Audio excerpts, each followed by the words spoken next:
రెండవది స్ఫటికలింగం నిర్గుణ స్వరూపం. స్ఫటికలింగం దగ్గరికి వెళ్ళి కూర్చుని దానికి జరుగుతున్నటువంటి అర్చన చూసినా, దానికి జరుగుతున్న అభిషేకం చూసినా అసలు పరబ్రహ్మము యొక్క స్వరూపము అవగతమవుతుంది అన్నారు. ఎందుచేత స్ఫటికలింగమునకు ఉన్న రంగేది అని అడిగారు అనుకోండి, అసలు స్ఫటికానికి ఈ రంగు ఉంటుందని చెప్పడం కష్టం. అది తెల్లగా ఉంటుంది.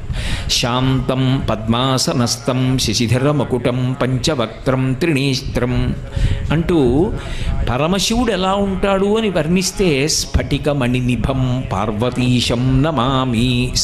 స్ఫటిక మణినిభం, స్ఫటికం ఎలా ఉంటుందో అంత తెల్లగా ఉంటాడు. ఇప్పుడు స్ఫటికలింగం తెల్లగా ఉన్నదాని దగ్గరికి తీసుకెళ్ళి మీరు ఒక ఎర్ర పువ్వు ఇలా ఉంచారనుకోండి, స్ఫటికలింగం అంతా కూడా ఎర్రగా అవుతుంది.